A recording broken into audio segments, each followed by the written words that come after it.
반갑습니다. 근래에 제일 많은 인원이 모인 것 같아요. 그래서 긴장하고 오랜만에 이렇게 네. 오늘 수요예배 오신 여러분들 주의 이름으로 환영하고요. 오늘 한 길 가는 우리의 삶이라는 말씀의 제목으로 함께 은혜를 나누도록 하겠습니다. 제가 목소리가 되게 좋았는데 여러분들을 보니까 너무 반가워서 목이 메어서 이렇게 목소리가 잘 안 나오니까 이해하시고, 자, 오늘 우리는 열왕기상 11장을 보았습니다. 전체적으로 다 보아야겠지만 특별히 시간상 짧게 한 부분만 보도록 하겠습니다. 이 열왕기서는 전체적으로 보면 등장인물도 많고요. 뭐 남과 북이 교차되면서 등장하기 때문에 어쩔 때는 읽고 나면 더 헷갈리기도 하고요. 그럴 때가 있습니다. 그래서 우리가 좀 더 이렇게 좀 잘 하나님의 말씀을, 특히 열왕기서를 볼 때는 잘 이렇게 남과 북을 잘 대조하고 또 왕의 이름을 잘 대조하여서 보는 지혜가 좀 필요할 것 같습니다. 오늘은 특별히 열왕기상 13장이죠. 13장을 통해서 함께 은혜를 나눌 텐데, 이 말씀을 통해서 하나님께서 원하시는 것이 무엇인지 한번 보도록 하겠습니다. 여러분, 이 콜드 리딩이라는 심리학적 기법이 하나가 있습니다. 콜드 리딩이라고 한번 들어보셨나요? 이게 어떤 거냐면, 콜드 리딩이 어떤 거냐면 상대방에 대해 아무 정보가 없는 상태에서 상대방의 마음을 읽어내는 기술. 부럽죠. 이걸 콜드 리딩이라고 이야기를 해요. 이게 심리치료에도 많이 쓰이기도 하지만 이걸 제일 잘 쓰는 사람들이 있어요. 누가 이런 것들을, 콜드 리딩을 제일 잘 쓰냐면 사기꾼. 점 보시는 분들, 이런 분들이 콜드 리딩을 제일 잘 써요. 그러니까 예를 들어서 이런 거예요. 이런 이제 뭐 이렇게 저는 점수를 보러 간 적은 없어서 제가 아는 바로 이야기를 해드리자면, TV에서 보는 이제 그런 생각을 한번 해볼게요. TV에서 이렇게 보면 이렇게 사람들이 점을 보러 이렇게 딱 들어가잖아요. 문을 딱 열고 들어가잖아요. 그러면 뭐라고 그래요? 딱 뭐라고 한마디 하잖아요. 예를 들어서 이런 거예요. 딱 문을 열고 들어갔는데, 잠깐. 너 내가 보니까, 들어오는 모습을 보니까 너 지난 여름에 무슨 큰 위기가 있었어. 어려운 문제 있었어, 여름에. 이렇게 얘기를 한번 해봤다고 생각을 해요. 여름에 너 인간관계에 큰 문제가 있었어. 라고 얘기를 한다고 생각해 보세요. 여러분 어떻게 대답하시겠어요? 그런가? 생각할 수 있잖아요. 여러분, 우리 중에 인간관계에 문제가 없었던 적이 있는 사람이 누가 있어요? 지난 여름에 인간관계 중에 어려운 문제 누가 있었어? 저한테 물어봐도 제 아내랑 있었던 것 같고요. 아이스크림 하나 더 먹겠다고 싸우기도 하고요. 뭐 이런 뭐 많은 일들이 있었을 거 아니에요. 그러면 이제 용해요. 어떻게 하셨어요? 라고 하면 이미 이제 걸려드는 거고요. 인간관계에 별로 문제가 없었는데요? 라고 대답을 하면 이제 이런 거예요. 콜드 리딩이 어떻게 쓰냐면, 저 인간관계에 뭐 큰 어려움이 없었어요. 그러면은 원래는 큰 어려움이 있어야 되는데 조상이 도왔어. 이러면서 조상한테 감사해야 돼. 이렇게 사기치는 거. 이런 게 전형적인 콜드 리딩의 방법 중에 하나예요. 그래서 이런 류의 종류의 말들을 하면서 상대방을 내 편으로 끌어들이는, 상대방에게서 마음을 오픈하게 만드는, 즉 상대가 내가 말하는 대로 넘어가게끔 하는 게 콜드 리딩이라고 합니다. 대체적으로 여러분 중에 난 사기를 좀 잘 당하는 것 같아, 이러면 아마 상대에게 쉽게 콜드 리딩을 당하는 종류일 수도 있어요. 여러분들이 아마 우리의 삶을 살아갈 때 악한 사단은 우리의 연약한 마음을 간파하여서 우리가 넘어지고 실수하기를 호시탐탐 기다리고 있을지도 모르겠어요. 아니, 항상 기회를 엿보고 있다는 것이 더 맞는 말일 것 같습니다. 그럴 때일수록 우리가 기억해야 되는 것이 무엇이겠습니까? 주님만 바라보며 한 길 가는 것이겠죠. 주님만을 의지하며 내 삶의 길을 따라가는 것이 바로 하나님께서 원하시는 것이 아닐까라는 생각이 듭니다. 오늘 본문을 보면요, 주님을 위해 살겠노라 라고 다짐하며 살았던 한 사람이 나옵니다. 그는 바로 이름도 기록되어져 있지 않는 무명의 하나님의 사람입니다. 이름이나 업적은 없습니다. 다만 유다의 선지자였다라는 정보밖에 없죠. 물론 앞에를 좀 더 살펴보면 알겠지만 쉽게 얘기를 하면 그냥 이름도 없고 그냥 아무것도 없는 유다의 선지자, 이렇게 생각을 하면 될 것 같아요. 이 사람이 어떻게 실수하여 넘어졌는지, 또 이 사람을 보면서 우리가 깨달아야 할 것이 무엇인지 은혜를 나누도록 하겠습니다. 이 사람을 좀 설명하기 전에 오늘 본문의 배경을 좀 설명을 해야 될 것 같아요. 먼저 배경을 좀 이야기를 해보자면, 솔로몬 왕, 우리가 잘 아는 솔로몬 왕, 그 이후에 솔로몬의 아들인 르호보암이 왕이 되죠. 그런데 이 르호보암이 얼마나 강력한 왕권을 원했냐면, 젊은 사람들에게 뭐라고 하냐면, 열왕기상 12장 10절을 보면, 이 앞장을 보면, 내가 아버지 솔로몬은 너희에게 채찍으로 당신을 다스렸지만 나는 정갈로 여러분들을 다스릴 거예요 라고 협박을 하죠. 그러자 젊은 사람들은, 그 다음에 어떤 사람, 르호보암을 두려워하는 사람들은 나가서 나라를 만들게 되죠. 그게 북이스라엘입니다. 그래서 남과 북이 나눠지게 되죠. 남쪽 유다는 유다 지파와 베냐민 지파로 남쪽 유다가 만들어지고, 또 나머지 10개 지파로 북쪽 이스라엘이 만들어집니다. 그래서 이 북이스라엘은 여로보암이라는 왕이 다스리게 되는데요. 이 르호보암이 무서워서 만들어진 나라라면, 더럽고 치사해서 우리끼리 나라를 만들자 해서 북쪽 이스라엘을 만들었다라고 했다면, 이 여로보암은 좀 르호보암과는 다르게 좀 자상하고 친절하고 따뜻하게 백성들을 다스렸으면 얼마나 좋았겠습니까? 그리고 하나님을 잘 섬겼으면 얼마나 좋았겠어요. 그런데 그렇지 못했던 것 같습니다. 북이스라엘도 하나님을 믿었기 때문에 이 절기를 따라 제사를 지내려면 북쪽 이스라엘 사람들은 예루살렘에 있는 남쪽 유다로 쭉 여행을 와야 했어요. 그러니까 절기 때만 되면 왔다 갔다 하는 모습을 보면서 북이스라엘 왕이었던 여로보암이 두려움과 걱정을 갖기 시작해요.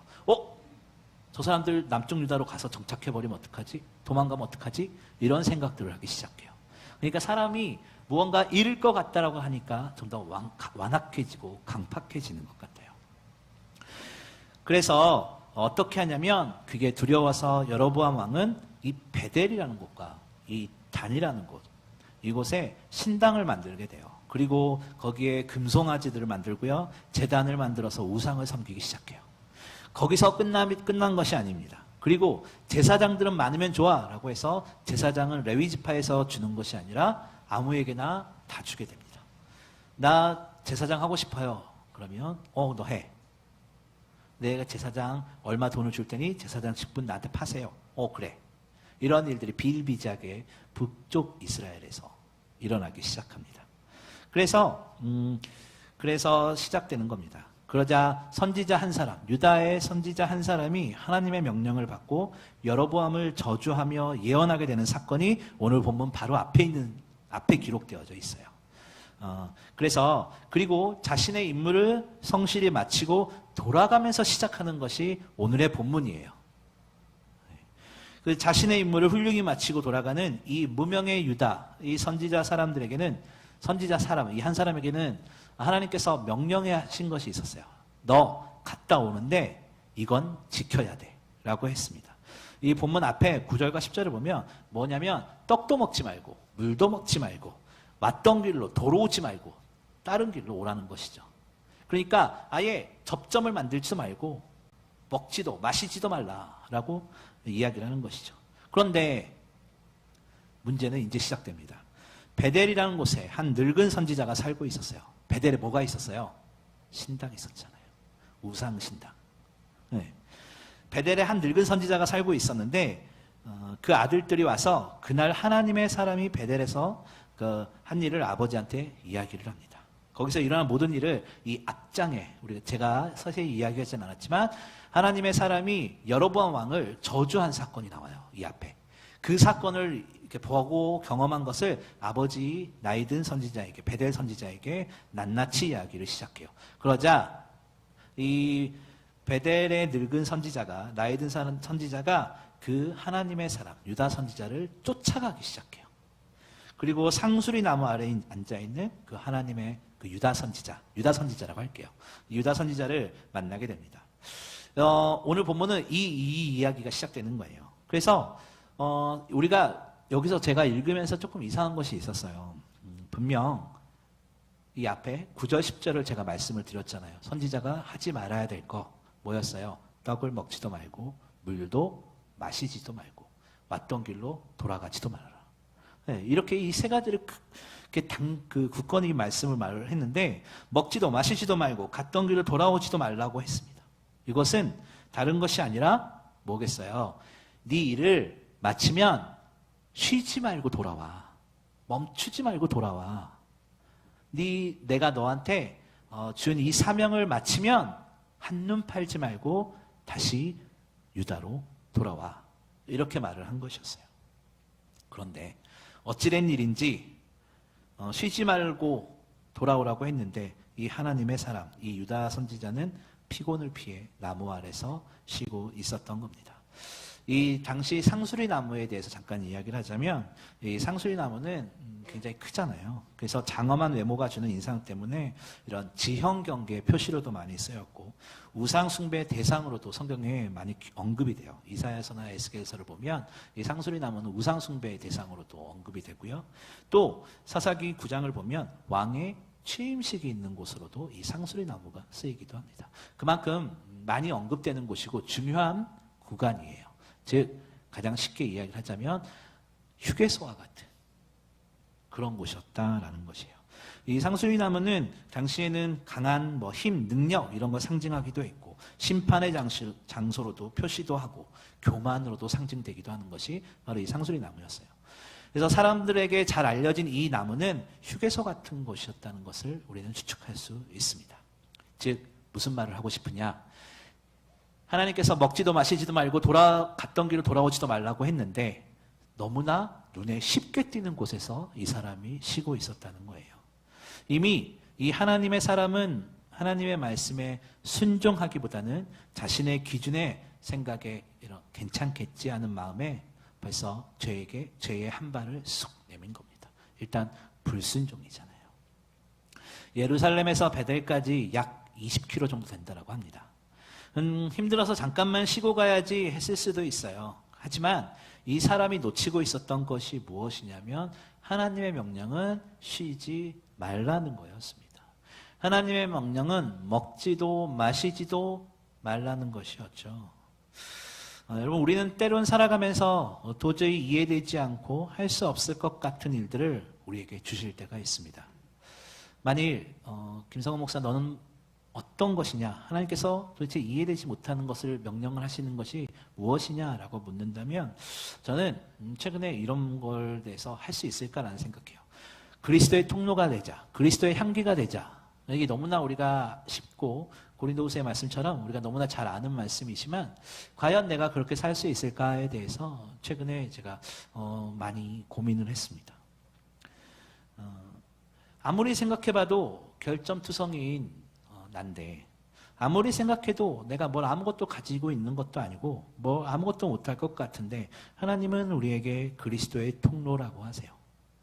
내가 세상을 바꿀 수 있는 것도 아니고 대단한 무언가 업적을 남길 만한 능력을 가진 것도 아닌데 하나님은 우리에게 하나님 앞에서의 그리스도 향기다라고 말씀하세요.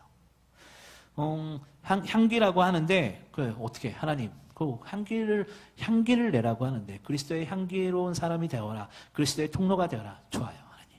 도대체 어떻게 해요? 라고 질문을 던질 때가 있었습니다. 고린도후서 2장 14절을 보면요. 이런 말씀이 있어요. 제가 한번 읽어드릴게요. 항상 우리를 그리스도 안에서 이기게 하시고 우리로 말미암아 각처에서 그리스도를 아는 냄새를 나타내신 하나님께 감사하노라. 네, 무엇이냐면 우리가 무언가 많이 갖고 많이 알아서 그리스도의 향기가 되는 것이 아니라 좀 전에 읽었던 말씀처럼 그리스도를 아는 냄새를 나타내시는 하나님께 감사하라. 무슨 말이냐면 하나님께서 하신다라는 거예요. 그러니까 그리스도를 아는 냄새를 나타내시는 하나님께 감사하라라고 사도 바울이 말한 것은 하나님께서 향기가 나게 하신다. 하나님께서 하나님의 자녀로 만들어 주신다. 하나님께서 세상 가운데 서게 하신다라는 말씀이라는 겁니다. 우리는 그냥 하나님을 의지하며 말씀을 쫓아가는 삶, 우리에게 그것 말씀하시는 겁니다.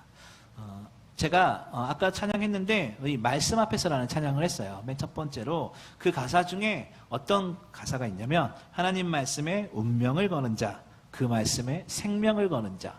저는 이 찬양의 이 가사를 들을 때 심장이 막 쿵쾅거렸어요. 하나님 말씀에 운명을 걸고 하나님 말씀에 생명을 걸자. 얼마나 멋집니까? 저는 이 찬양을 할 때마다 그렇지. 우리는 하나님 말씀에 운명을 걸고 생명을 거는 사람이 되어야겠구나 라는 생각을 합니다. 우리는 하나님의 자녀로 운명 지어졌지 않았습니까? 네. 하나님의 택하신 백성으로 정해지지 않았습니까? 우리 의심하지 않잖아요. 정해진 운명, 하나님의 자녀의 운명이 있지 않습니까? 그렇다면 우리의 삶에서 그리스도의 향기도 하나님께서 해주실 것을 믿고 따라가는 것, 이것이 바로 우리가 해야 될 것이 아닌가라는 생각이 듭니다. 우리가 절대 놓치지 말아야 할 것은 하나님의 뜻에 그 명령 앞에 주저하는 것이 아니라 순종하며 사는 것, 내 뜻보다 주님의 뜻이 더 귀하다는 것을 믿고 의지하며 살아가는 것, 이것을 잊지 말고 믿음으로 승리하시기를 바랍니다. 다시 본론으로 좀 보면 이 베델 선지자가, 이 베델의 늙은 선지자가 하나님의 사람에게 식사를 청합니다. 그러자 하나님의 명령에 뭐라고 그랬어요? 먹지도 마시지도 말라고 했잖아요. 그런데 우리가 이 볼 것은 이 유다 선지자는 이 베델 선지자와 식사를 못하는 것이 하나님 때문이다라고 이렇게 말을 하고 있어요. 그냥 뭐냐면 내가 베델의 늙은 선지자가 베델의 선지자가 유다 선지자에게 자 나랑 식사 좀 해요 라고 하니까 아니 내가 식사를 못하는 게 다른 것이 아니라 하나님이 못 먹게 해서 그래요. 내가 못 먹게 해서 너랑 먹을 수가 없어요. 당신과. 이렇게 얘기를 하는 거예요. 책임을 전가하는 거예요. 누구에게? 하나님께. 하나님 책임이라는 거죠. 그냥 싫다고 하면 되잖아요. 그냥 싫어. 나 가야 돼. 하면 되는데 이 핑계를 대고 있는 거예요. 그냥 하나님 때문이다라고 길게 설명하는 거예요. 마치 이런 거예요. 난 짜장면을 먹고 싶은데 다른 사람들이 다 볶음밥으로 야 볶음밥 통일 이런 거예요. 나는 짜장면이 먹고 싶은데 다른 사람들이 볶음밥을 먹자고 그래서 내가 볶음밥을 먹는 거예요. 이런 거랑 똑같은 거예요. 그러자 이 베델의 선지자가 거짓말을 하죠. 나도 선지자인데 천사가 너를 집으로 데려가서 식사 대접하래. 이렇게 말을 합니다. 그러자 이 유다의 선지자가 마치 원하는 답을 기다렸다는 듯이 이 나이 늙은 선지자, 이 베델의 선지자의 집으로 가게 됩니다. 그리고 식사를 하게 됩니다. 여기서 우리가 볼 것은 단지 이 베델의 선지자의 말이 너무나 설득력이 있어서 너무나 매력적이어서 너무나 달콤하게 말을 해서 이 유다의 선지자가 설득을 당했을까요? 아니에요. 그렇지 않습니다. 이 유다의 선지자는 이미 마음의 준비가 되어 있었어요. 무슨 마음의 준비? 먹고 마실 준비. 내가 저 사람 집에 가서 좀 쉬면서 먹고 마셔야겠다. 이 마음의 준비가 돼 있었던 거예요. 그래서 자신이 듣고 싶은 말을 듣게 되는 겁니다. 이 유다에서 온 사람이 고민하거나 혹은 주님의 말씀을 다시 여쭤봤다 이런 기록은 없잖아요. 오늘 본문에. 나랑 가자라고 했을 때 잠시만요. 하나님의 뜻이 무엇인지 물어봐야죠. 이렇게 하지 않았다라는 거예요. 하나님 핑계대고 그리고 나도 선지자인데 천사가 와서 너랑 식사하래. 그러니까 오케이 좋아 기다렸어. 가는 거잖아요. 아무 고민 없이 그냥 이 베델 선지자의 거짓말에 속아서 들어가게 된다는 것이죠.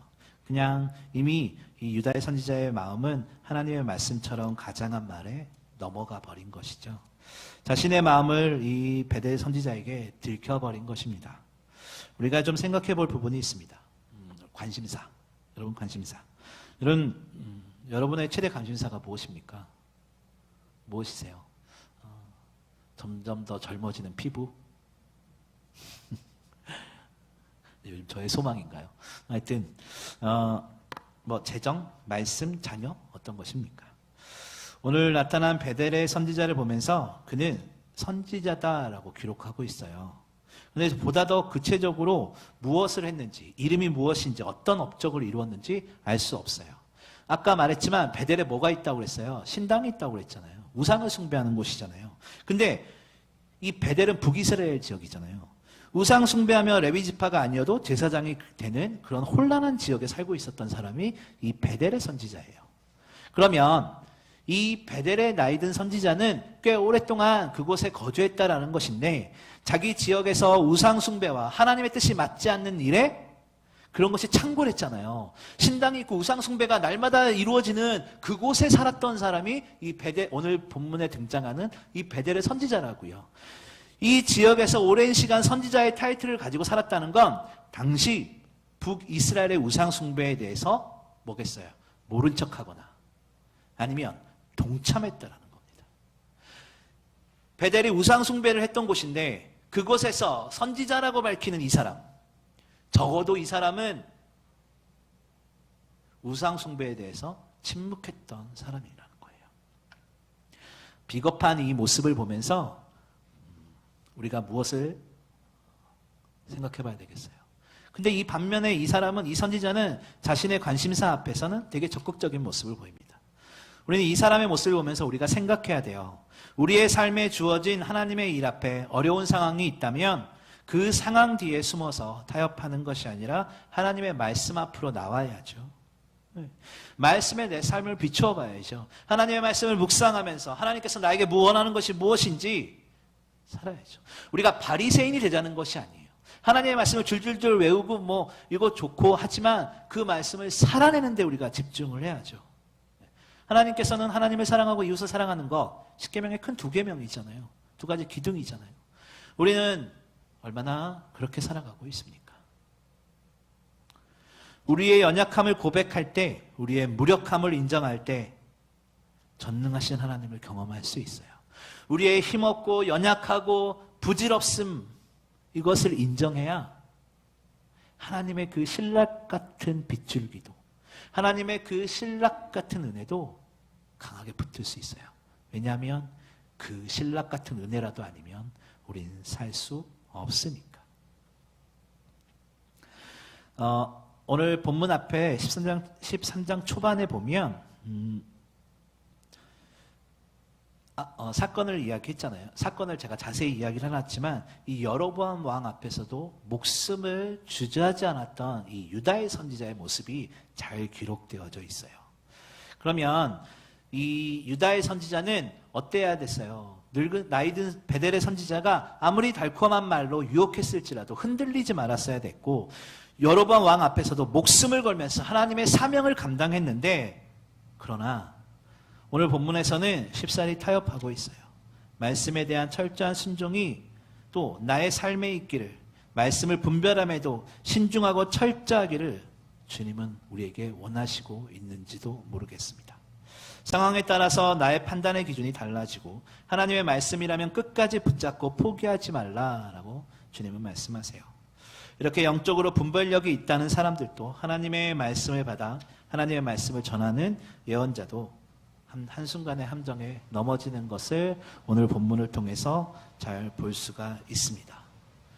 하나님의 뜻이 무엇인지조차도 헤아리기 힘든 시기를 살아가고 있습니다.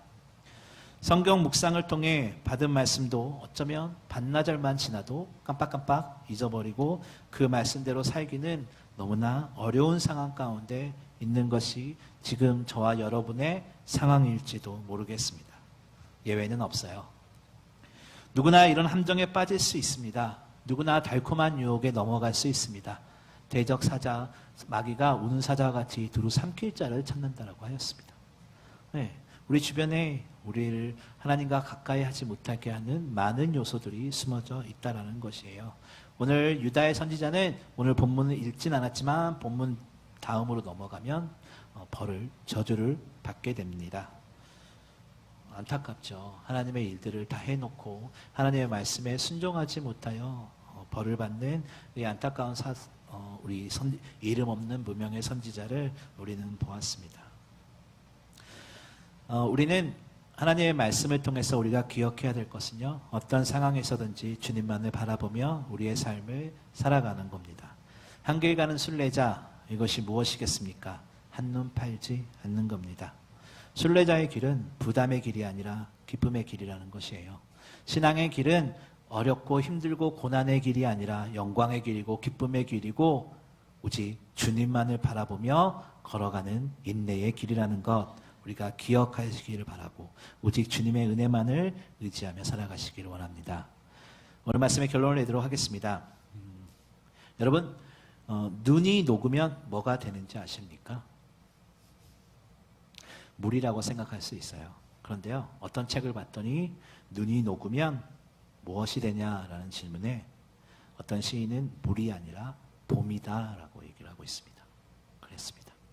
봄은 눈 뒤에 숨어져 있다라는 것이겠죠. 여러분 우리의 삶 가운데 강팍하고 팍팍한 우리의 하루하루 삶일지라도 그 뒤에는 하나님께서 주시는 귀한 은혜가 숨어 있음을 기억하시길 바랍니다.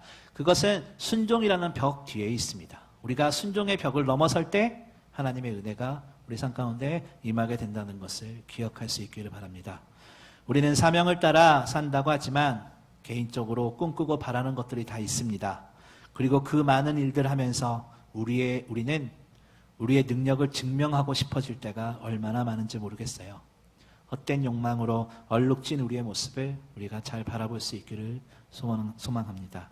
하나님 앞에서 우리가 사명 감당한다고 하나님의 일을 한다고 하지만 어느새 그런 하나님의 일들을 감당한다고 하지만 우리 마음 가운데 내 뜻대로 내 욕망대로 그것을 이루어내려고 하는 인간적인 마음이 얼마나 불끈불끈 솟아나는지 모르겠어요.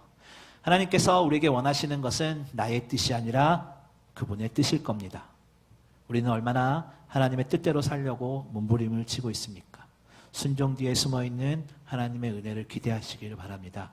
그 순종이란 것은 인내의 줄을 붙들 때 가능한 것입니다. 오늘 본문에 이 유다 선지자는 하나님의 말씀에 끝까지 순종하지 못한 결과를 나타내고 있습니다. 하나님께서 어떤 것을 우리에게 원하실지 우리는 알 수 없지만 한 가지 확실한 것은 우리가 한 길 가는 것, 주님만을 바라보며 주님의 뜻대로 살아가기를 소망하고 또 주님의 말씀에 순종하며 살기를 하나님께서 우리에게 원하시는 것입니다. 우리의 피난처 되시는 하나님께서 우리를 지키시고 인도하여 주실 줄 믿습니다. 우리 마음과 우리의 삶을 주님께 드려서 귀한 은혜 붙들고 믿음으로 살아갈 수 있기를 소망합니다.